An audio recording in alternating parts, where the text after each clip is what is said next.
রমজান মাসকে সামনে রেখে আমরা সব গৃহিণীরাই মোটামুটি অনেক কিছু গুছগাছ করে নিই। তো আমিও তার ব্যতিক্রম নয়, তা আমিও তো সেই চিন্তা করেই লেগে পড়েছি। যেহেতু মাঝখানে নির্বাচন ছিল, অনেক কিছুই ছিল, একটু বন্ধ ছিল। তো সেই ফাঁকে আমি একটু একটু করে সব কিছুই গুছিয়ে নিয়েছি। তো এই যে আজকের ভিডিওটা, এটি আসলে একদিনের না, এটি অনেক দিনের একটু একটু করে করা ভিডিও। এক এক দিন এক এক রকম, বা যতটুকু শরীরে সাপোর্ট দিয়েছে ততটুকুই করেছি।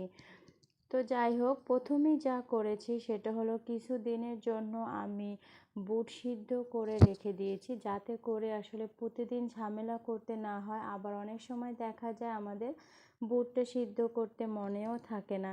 তো সেই জন্য একটু বুট সিদ্ধ করে তারপরে ফ্রোজেন করে রাখলাম আমার পরিমাণ মতো। আমরা যেহেতু বাসায় দুজন মানুষ, তার ভিতরে আমি আবার বুট তেমন পছন্দ করি না।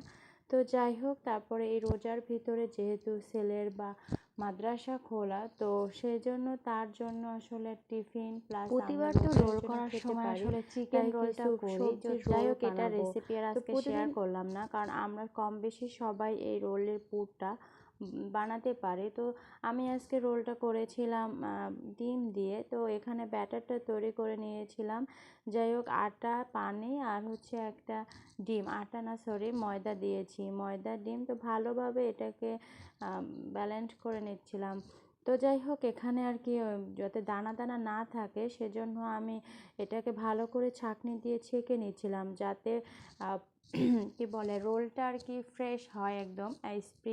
স্প্রিং রোলটা যে বানাবো তার শীটটা যেন একদম মসৃণ থাকে, জাস্ট ততটুকু চেষ্টা। আর এখানে আলাদা করে একটু ব্যাটার আর প্লাস কর্নফ্লাওয়ার নিয়ে নিয়েছি, কারণ যাতে সাইডে আমি লাগাতে পারি। তো এইতে আমি এক এক করে সব শীটগুলো তৈরি করে নিয়েছি, এখন জাস্ট বানানোর পালা। তো আমার এখানে শীটগুলো অনেক বড় বড় হয়েছে এবং এবড়ো থেবড়ো হয়েছে। সে যাই হোক, আমি বাসার জন্য যেভাবে পেরেছি সেভাবে করেছি। আর আমার কি বলে ফ্রাই প্যানটা একটু বড় ছিল, যার কারণে শীটগুলো বড় হয়েছে। তো এটাকে দিয়ে তারপরে চারপাশে ওই যে আলাদা করে একটু ব্যাটার প্লাস কর্নফ্লাওয়ার দিয়েছিলাম, সেটা দিয়ে ভালো করে লাগিয়ে নিয়েছি, যাতে ভালো করে এটা লেগে থাকে এবং খুলে না যায়।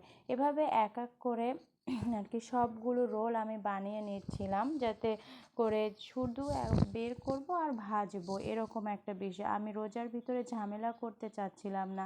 তো যাই হোক, বানানোর পরে সেই আলাদা যে ব্যাটার, সেটার ভিতরে এটাকে ডুবিয়ে বা ভালো করে চুবিয়ে এটাকে তারপরে ব্রেড ক্রামের সাথে কোট করে নিচ্ছিলাম। আপনি চাইলে এই কোটিংটা আপনি ওই ব্যাটারের পরিবর্তে ডিম দিয়েও করতে পারেন, ডিমের ভিতরে চুবিয়ে তারপরে এটাকে কোট করে নিতে পারেন। তো যাই হোক, আমার কাছে এটাই সুবিধা মনে হয়েছে, তখন আমি সেটাই করে নিয়েছি। আপনাদের কাছে যেটা সুবিধা হবে তারপরে আমি কিছু ডাল হয় কি, ব্লেন্ড করে হুট নিয়েছি। করে এখানে দুই বাচ্চাকেও পদের ডাল একটা ভেজে আছে, দেওয়া যায়, সেটা হলো ইভেন যে আমরা নিজেরাও মসুর ডাল রমজানে এবং খেতে মুগ পারি। তো ডাল। যাই হোক, তো আমি যাই সবগুলো হোক, এক এক আমি এখানে করে কিছুটা তৈরি করে পরিমাণ নিয়েছি, উঠিয়ে রাখছি দেখতেই ফ্রোজেন। পাচ্ছেন। এটা পরে আসলে বের করে জাস্ট যতটুকু পরিমাণ আমার দরকার হবে ততটুকু পরিমাণের ভিতরে আমি পেঁয়াজ মরিচ দিয়ে অ্যাড করে নিব। বাকিটা আমি উঠিয়ে রাখবো আবার সেমভাবে। এক একজন আসলে এক একভাবে করে, আমার এইভাবেই করতে সুবিধা হয়। তো কিছুটা অংশ রেখে দিয়েছিলাম, কারণ যখন এই ভিডিওটা আমি বানিয়েছি তখন ছিল রমজানের ঠিক আগ মুহূর্তে, হয়তো একদিন আগে। তো পরের দিনের জন্য কিছুটা আমি কি বলে মেখে নিয়েছিলাম। তো হলুদ মরিচ পেঁয়াজ এগুলো দিয়ে ভালো করে এটাকে মেখে তারপর আমার পছন্দ মতো যে শেপ করে আমি ফ্রোজেন করে তারপর রেখে দেব, জাস্ট বের করে আমি ভেজে নেব। সেই জন্যই আমার এটা করা।